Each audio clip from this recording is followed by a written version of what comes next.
Hey guys, welcome to Project Metal Music's YouTube channel with the host Elion, and we are here with the absolutely brilliant Carlos Arroyo. Welcome, Carlos. Oh, thank you so much, Ellen. Happy holidays to everyone. Carlos, for those who don't know, could you introduce yourself and what you do? I play guitar and sing. I've been uh, playing professionally since I was 14. I had my first band and I did my first concert when I was 11. But I've been playing my whole life. I have 7 bands in California. I've been flying back and forth because I recently moved to Tennessee. So I'll be setting up a camp here for playing music also. But I do a lot of work with recovery. Since I've been sober 32 years. Yeah, Ellen and I were just laughing about that, saying, wow, long road for all of us. Yeah, it is. It is a hard road, but a worthwhile road. It definitely is. Definitely is. So since the last time we spoke, I think it was must be a good year. I think. Yeah, it's been about a year. So what has Carlos Arroyo been up to? Oh, just like I say, I moved here to Tennessee in March. So it's been the thing of flying back and forth to do concerts in California. And before I left, since the last time I talked to you, I did a lot of shows up through California, and then now I'm, like I say, going back and forth. And I have a show this Friday. I won't be able to play because it's just been a little crazy, but I've been setting up a huge concert there and doing it by Zoom meetings, with the musicians and the vendors and getting it all set up for a Saturday show. Final setup Friday, the concert on Saturday. It's a Christmas concert we do every year. Santa Claus and Mr. and Mrs. Claus come out on a Harley Davidson, all dressed up and all decorated with a line of Harley Davidson bikes leading it like they're the reindeers. And they come over and it's a big fundraiser. Each kid gets a picture with Santa and gets a free toy with Santa. There's live bands and vendors. And so that's one of the concerts we're working on, and then working on trying to set up concerts through California for the spring and the summer. And same thing in Idaho. Idaho's been calling and wanting my Jimi Hendrix tribute band to come up. So I'm trying to set up shows for in the spring and in the summer there, and then set up my usual summer concerts all through California. So busy. Cool. Is there obviously they're getting like a lot of calls in Idaho. Is there any sort of like set changes to the Jimi Hendrix experience? Well, that's what it's funny. I've had my original bands, Skull Tone and those bands that I have that I play in that are original bands. But more people would rather see me play Hendrix, dress up with the afro and the bell bottoms and smash and burn guitars. Get paid a lot more money to do those shows. And with my original bands, I'm playing with Great White and I'm doing shows with UFO and Michael Schenker Group and Missing Persons, a lot of those bands. But I get paid a lot more money to be Jimi Hendrix. Yeah, cool. Is there going to be sort of like more shows throughout the West Coast, or going into the East Coast with the Jimi Hendrix? Well, with the Hendrix, probably the West Coast, probably concentrating mostly on the West Coast, since my drummer and my bass player live out on the West Coast. But I met the second day I was here. It's funny. The first day I'm here, I go out to dinner with my wife, and where there's people sitting at the table next to us. They're celebrating their grandma's birthday. So I go, hey, make some room. I'll move over. You have a large group, and we start talking. And next thing I know, afterwards, he goes, "You're Carlos Arroyo, right?" I goes, "Yeah." And he goes, "Well, I'm Steve Miller's manager, and the other person, I'm Winona's manager." He goes, "If you ever need any help out here, contact me." So I thought, wow, I've only been here 24 hours and I'm meeting people. The next day I'm out on my front lawn and the neighbor from across the street comes over and she goes, "Hey, welcome to the neighborhood." And she goes, "You're a musician, right?" I goes, "Yeah." And he goes, "What do you play?" And I told her I play in Stoneford. She goes, "Oh, you play the Hendrix stuff?" And she goes running home, and I'm thinking, wow, did I offend her or something? And she comes running back with her husband, and her husband has worked with Buddy Miles and Mitch Mitchell, the drummers from Jimi Hendrix. He's worked with Santana. He's written music for Santana and for those bands and for Buddy. So he says, hey, when you're ready, let's, I went to his studio last weekend, and he goes, let's do some stuff, and I'll help you with your originals. So I've been writing some new songs, and I've been able to fly back to the West Coast and play them live at some of the shows, and have gotten great response. So I want to get in the studio and start recording those songs.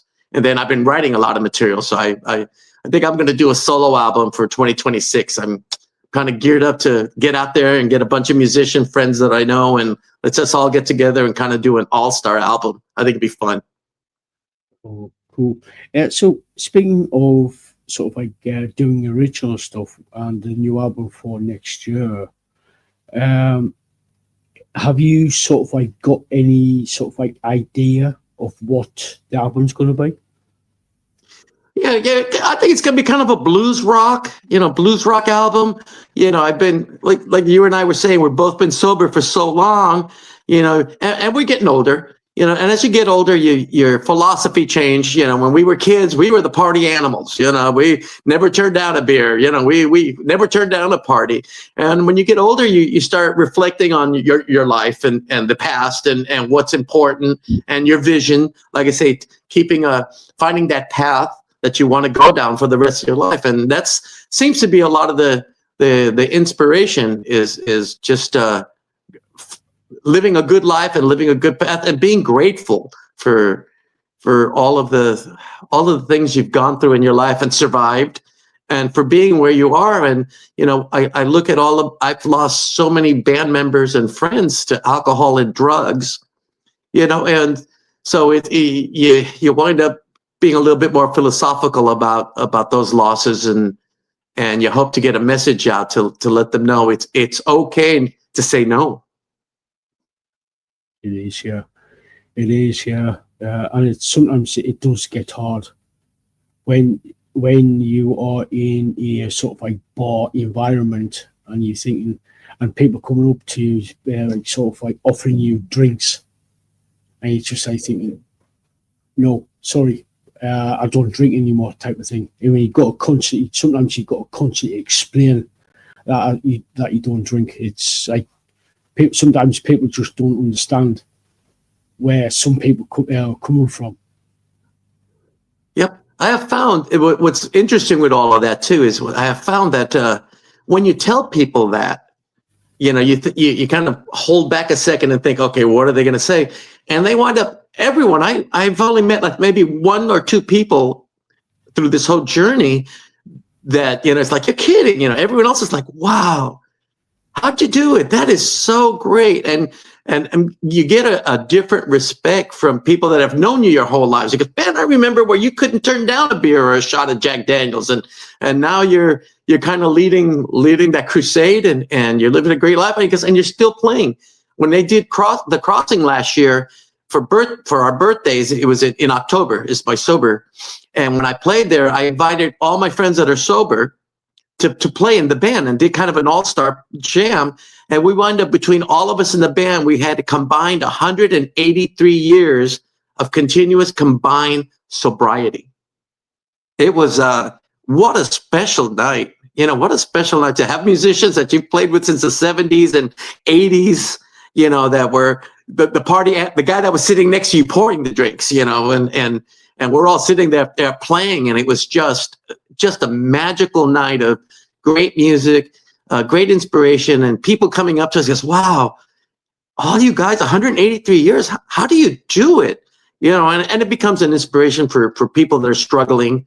They know that, hey, if a guy like me can be sober for that long, a guy that never said no to anything, then you know what? He goes, you can do it too.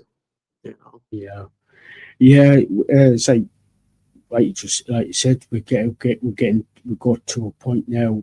We do get to a point in your life where you just, I think, it is acceptable to say no to things. It is, and I've run into friends that I've known for years and years and years that still drink and party, and they go, you know what? We respect you. We always thought you were the king because you were always drinking and rocking and partying, all and still kept a family and still kept kids. He goes, and now because we just see you in a different light because you're still doing all those things. You're still playing. You still have a family. You're sober. He goes, things that we wish we could do, So it's like I say, it's just it's been a blessing, and it's been a blessing that we've been able to stay on the road less traveled. Yeah, it is. Yeah. So going back to sort of like doing the original album for sometime next year, have you got an idea of how many tracks are you thinking about doing?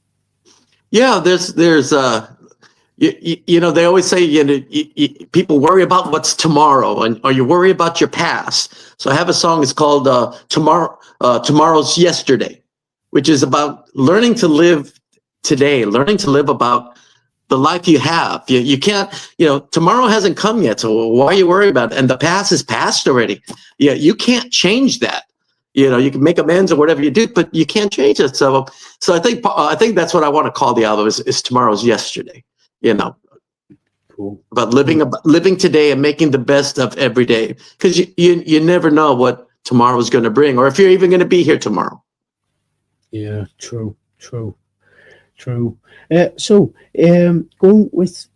on to sort of like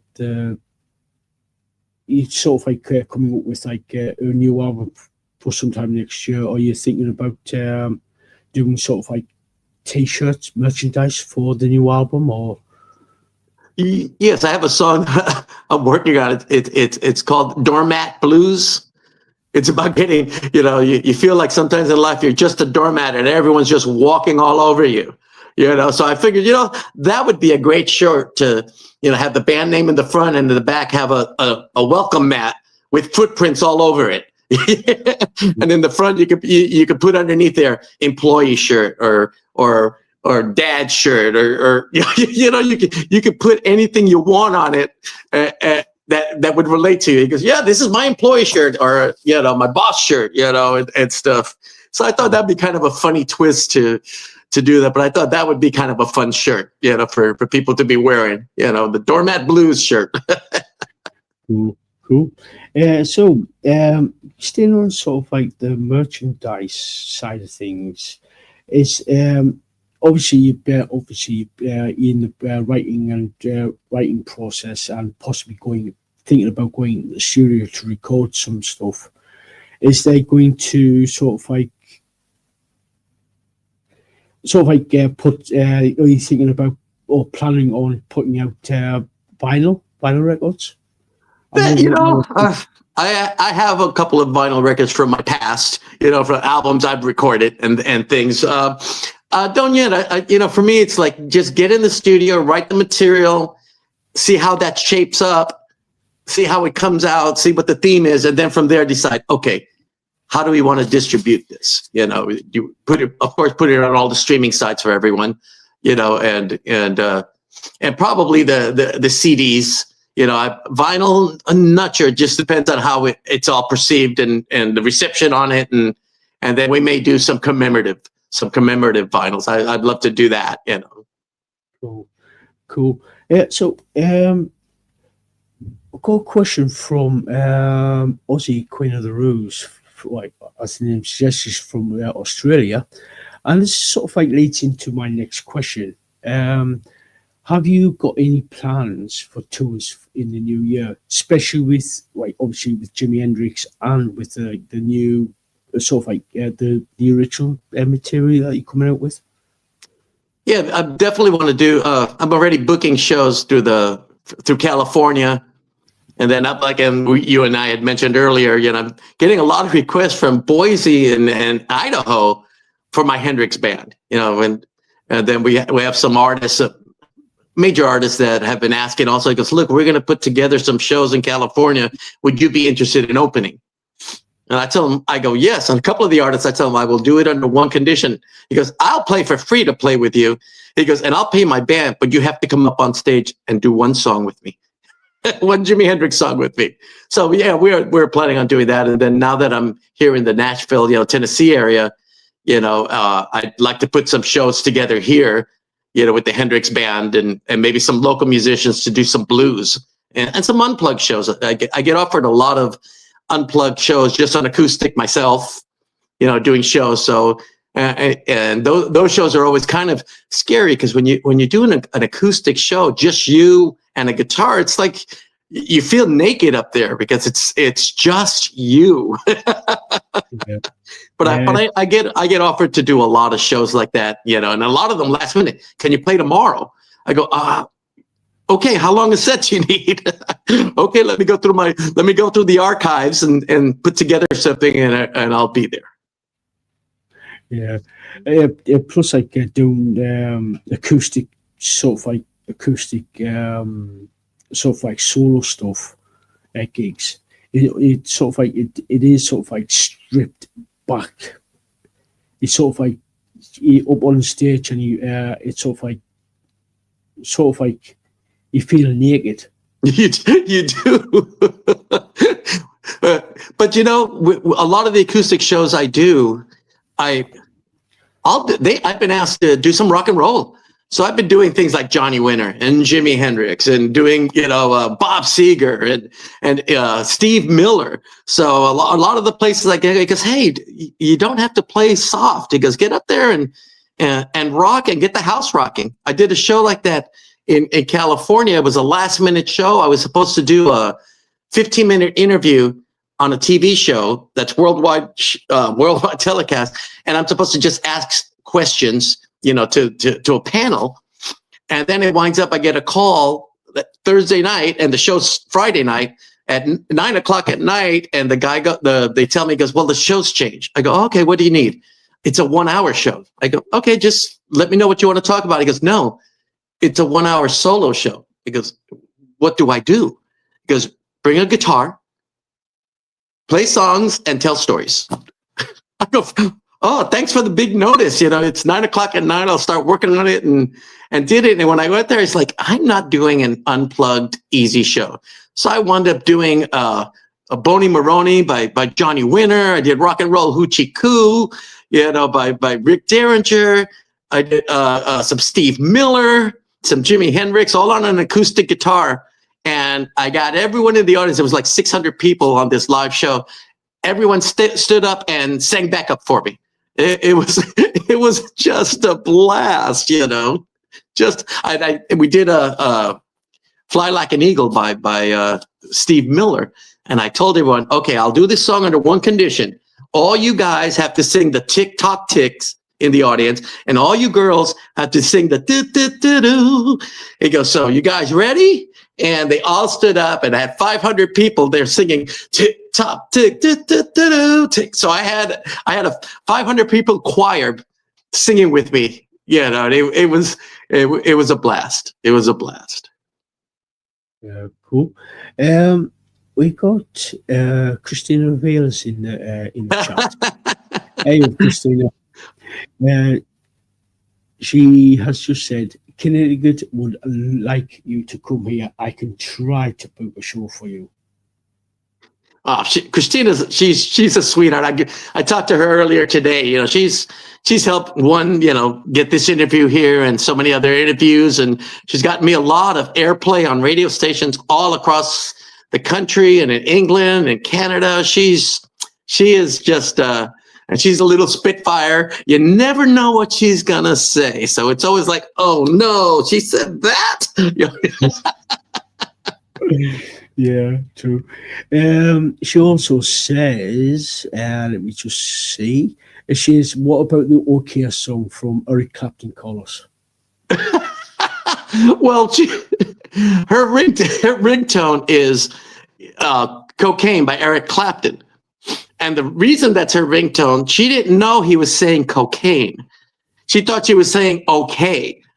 because he's singing the song. It's all right. It's all right. It's all right. It's okay. And finally had to, I go, sweetheart, it's cocaine. So every time I talk to her, it always turns into that, your ring. When I hear her ringtone, I just start laughing every time she calls me.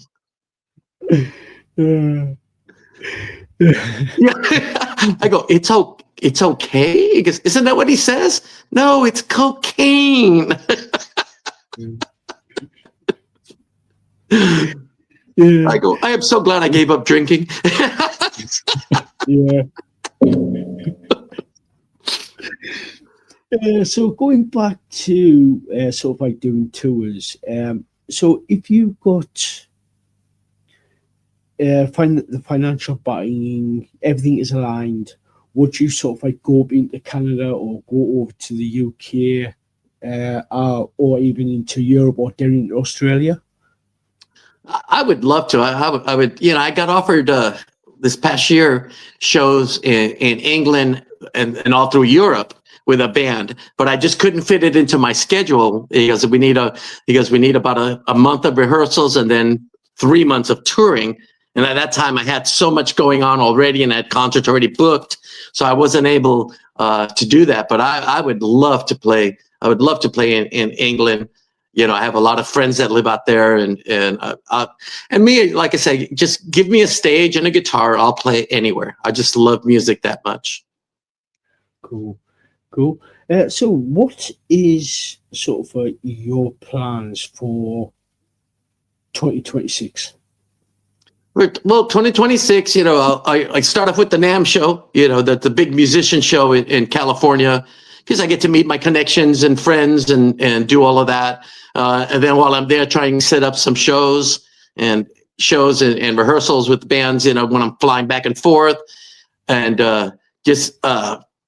like I say, trying to set up some tours and shows for the West Coast, and then coming back here and trying to do the same here in the South, trying to get some musicians. My friend Tony, who lives across the street, he's produced, Buddy Miles and Billy Cox, a lot of the same musicians that I grew up just idolizing.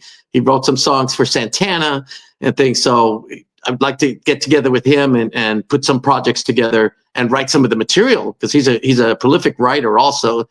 So it would be great to get together and work with him on some of that. And like I say, it's just writing the material, getting in the studio, recording it, and then just getting out and supporting it.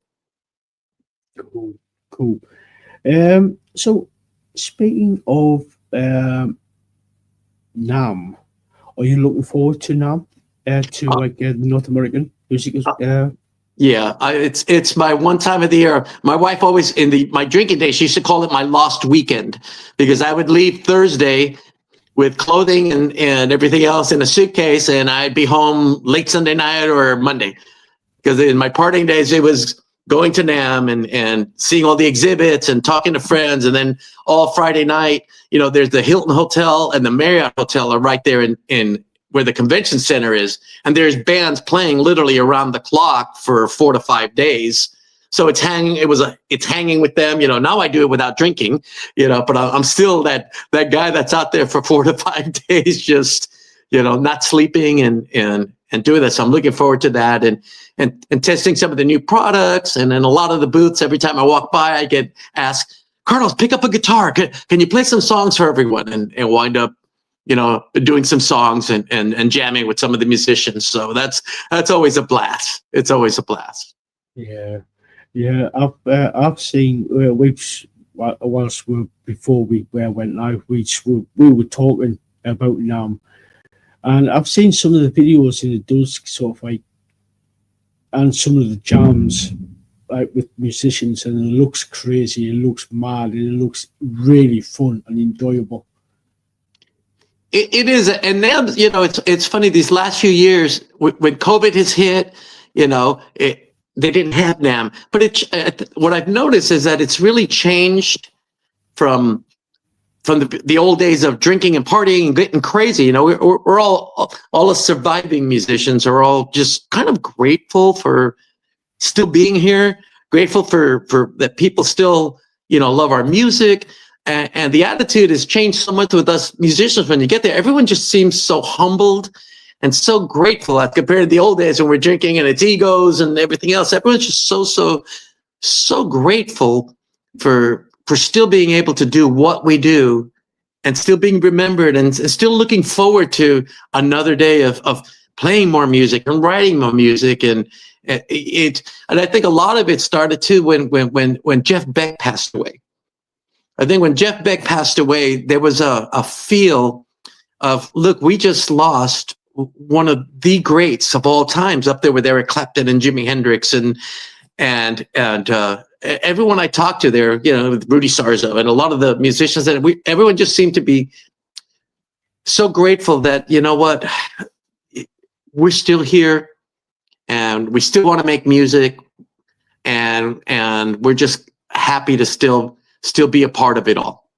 So it's turned into a different feel when you're out there, and it's great because there's a lot of new young musicians that are amazing. You look at YouTube and you see these kids that are 8 and 9 years old, and you think, wow, and there's a new dedication to it, and I think the kids are, I think by setting the example of who we are now, and what we've become and what we've done in our lives, that you could do it too. It can be done. You don't have to fall into that stereotypical, life on the edge. You can go out there and you can play great music and be relevant and still have a great life ahead of you, and learn to balance it. And I think that's a lot of the young musicians that I run into are grateful for that, because we don't have to be like you guys were. I go, no, you don't have to be like us.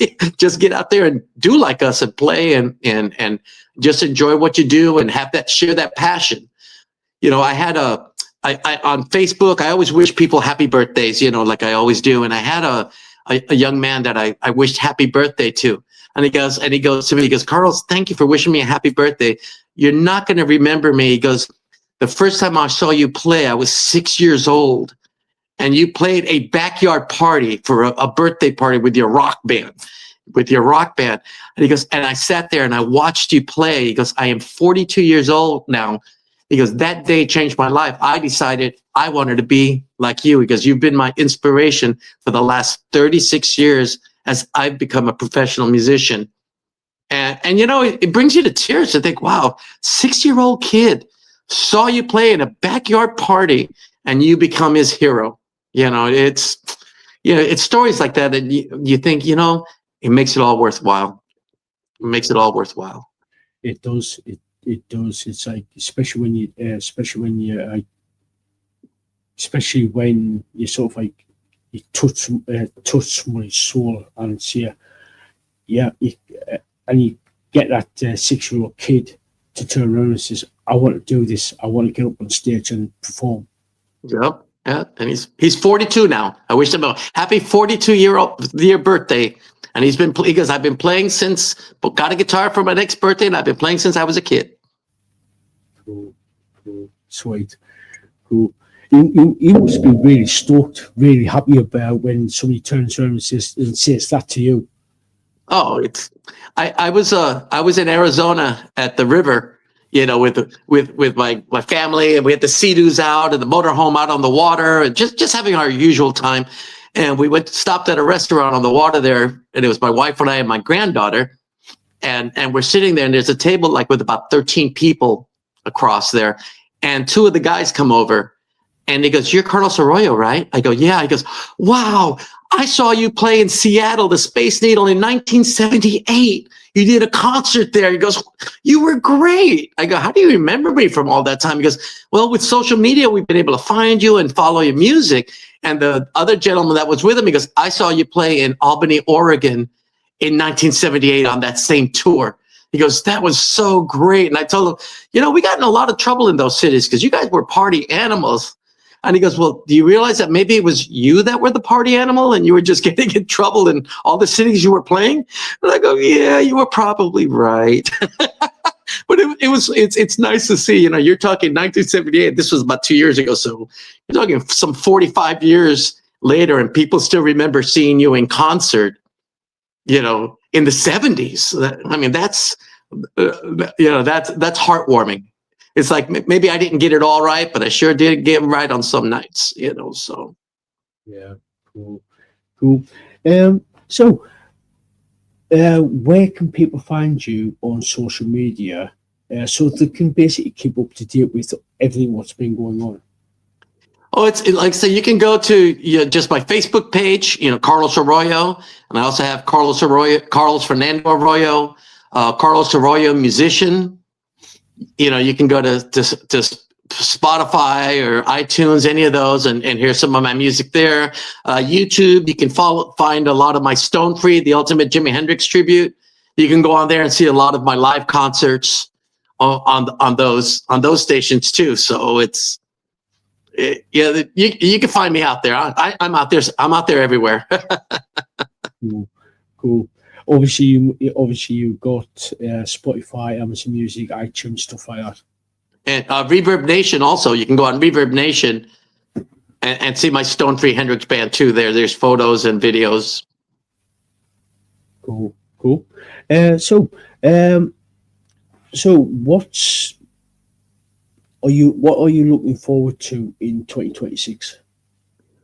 Just recording new music, playing new music, doing a lot of live shows. I definitely love doing live shows and helping produce shows, and put together shows. Because, like I say, I like being sober. I do a lot of concerts for recovery and benefit concerts. I have like I say, Freedom Fest coming up in June. I have the Wave Festival in April. It's a big festival. I'm helping out doing the musicians picnic, they call it. In October out here in California. It's a huge, huge show. Chicago's played at it, and Toto, and a lot of big name acts. And I'll be helping setting that up and probably playing with a couple of my bands out there for that. Definitely the Hendrix band will be playing, and I'll be playing with a couple of the bands out there. Every time I do these festivals, I get invited to come up on stage and play with some of these bands. So it's been a lot of fun, getting to play with them, and then getting to play with some of my idols, people that I've admired my whole life, and getting invited to play with them. So I'm hoping to do some of those kind of shows also. Cool. So we're going to be starting to wrap things up in the next 10 minutes or so. So I've asked you this before, Carlos, but have you got any advice for people who want to become a musician, like that 42-year-old guy who saw you at 6 years old, who inspired him to become a musician? Have you got any advice to actually turn for people who want to become a musician?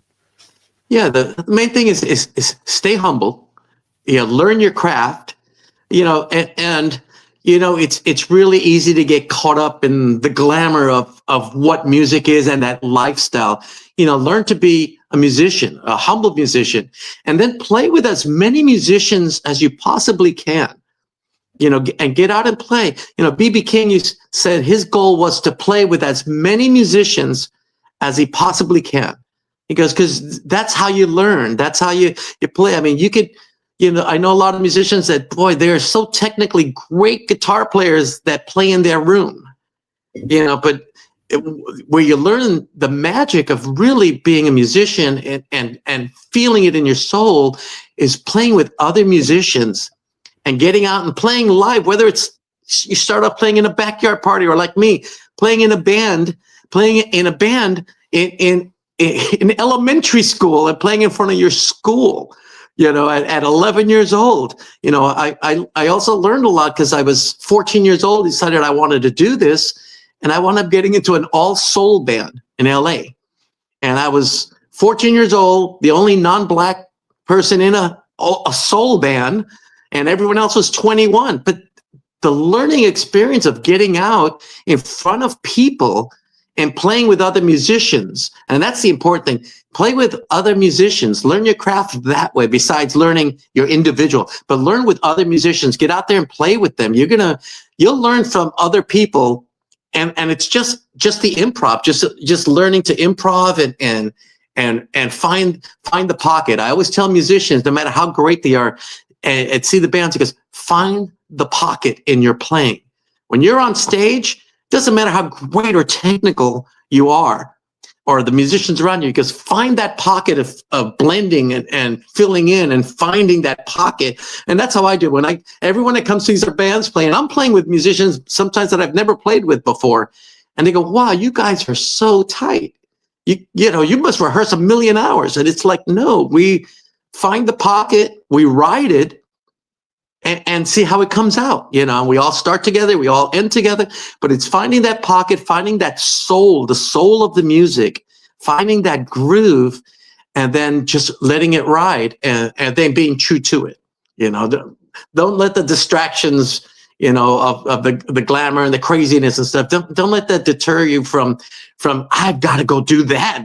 That looks good. Yeah, it looks good for a while, but you can achieve that just being true to yourself and being humble and playing with the right people. If it's not the right situation, get out. Find the right people to play with, the people that have your passion, your soul, and do that. Once you do that, it's like I said, you can just close your eyes and you hold the guitar or the drums and you feel like it's playing by itself, because you're in that, you just find that zone. Yeah, I love doing that. And sometimes you finish afterwards, and I've played with musicians that I've never played with before, and I invited them, hey, come up and do a song with me. And next thing you know, it's 4 hours later, and they're the club on or the place you're playing is, you guys got to go. I go, this is magic. We found that magic. We found the soul. And it's like, no, we don't want to leave. Can't we just stay another hour? Because we've been closed for 2 hours. You got to get out of here. Find those kind of musicians, and you are going to find so much gratitude and so much joy and a heartbeat. That's why music has a beat. Because it's a heartbeat that you find that's you just can't. There's nothing else that can give you that thing. You're a musician. It's in your soul. Sound advice there, and yeah, it's like once you find. It's sort of like it's been several times I've heard this. Once you find your tribe, once you find your people, magic happens. It really does. I had learned from Eddie Kramer, who produced and engineered Jimi Hendrix, and we were at NAMM show, and I got to sit with him for about an hour, and we just sat and talked, and I was telling him about my Hendrix band and how my drummer's a pain. Sometimes I don't look forward to the gigs because there's so much going on. And he goes, well, you're Jimi Hendrix, right? I go, yeah. Come here. Let's take a picture together. And we took a picture. He goes, send it to your bandmates and tell them, just learn your effing parts. Eddie said so. And I finished that one show at NAMM. I had to play at NAMM. I finished the show at NAMM. It was best show we have done together, and then had to fire the drummer. It's like, no, I got to find someone who has it in his soul in that same way. That's just like, hey, nothing's going to stop us. We're going to get up there and we're going to do the best show ever. And we had people at that show that had seen Hendrix play a bunch of times. And they told me, because, I saw Hendrix play 5 times. And he goes, your show today here, it was better than any of the Hendrix shows we've ever seen. He goes, it was amazing. When you get that fire, when you get that soul, you get the tribe. When you get the tribe all going in one direction, it is magic. It is magic. It is. We've got a couple of comments from one is from Lisaboo, who's all the way up in Canada. She says, life is short, so enjoy it. Exactly. So you don't know what tomorrow is going to bring. So just enjoy every day like it's your last day. Yeah. And she also says, would love to see you live, Carlos. So I think you've got a trip planned to go into Canada. I'd love, like I say, I want to play every stage I can with every musician I can. Cool. Thank you for the comments, Lisa. Thank you so much, Lisa. And Christina says, you rock, Carlos.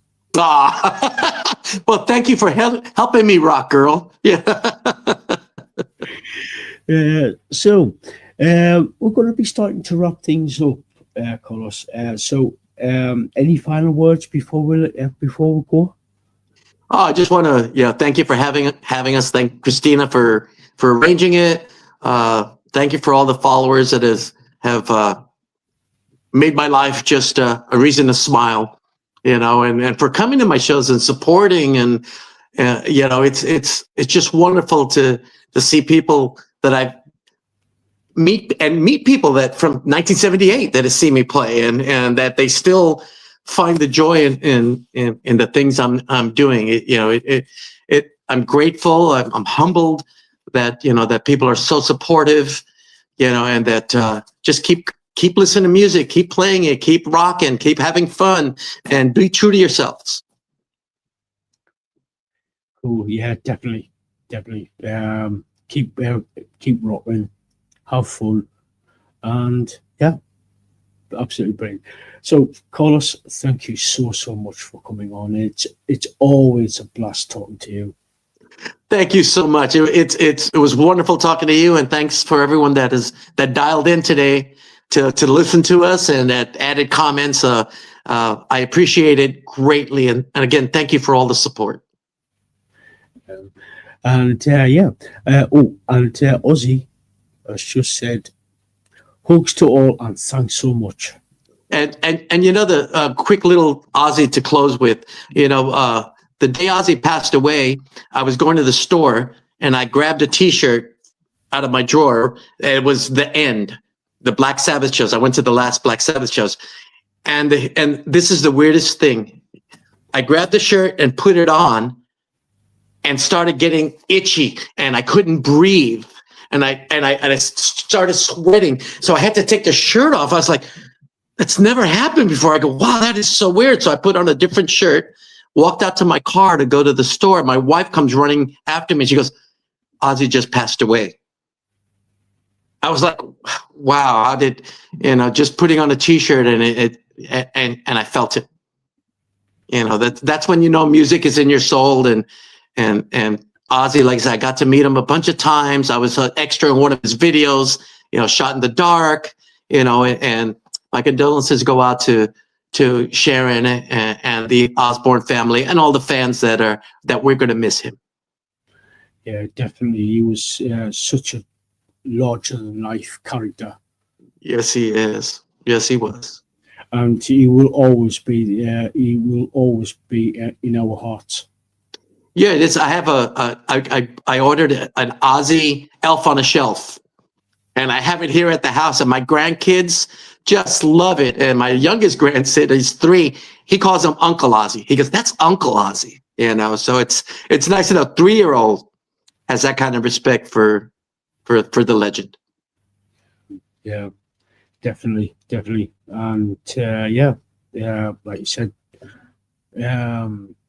my condolences to the Osborne family and all the fans out there who've listened to Ozzy for what must be 55. Yeah, 50 years. Yeah, exactly. I remember a friend turned me on to Black Sabbath, and that was 1973. Yeah. That was 1973. That's over 50 years ago. Yeah, that 52 years. Yeah, and that was, like I said, that was in 73. Yeah.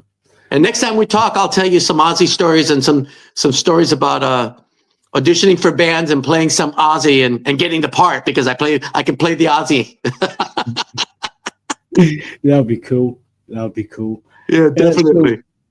So Carlos, thank you so much for coming on. And like I said, it's been a complete blast. Yeah, thank you, El, so much. And like I say, and happy holidays to you and to all that are listening. Cool.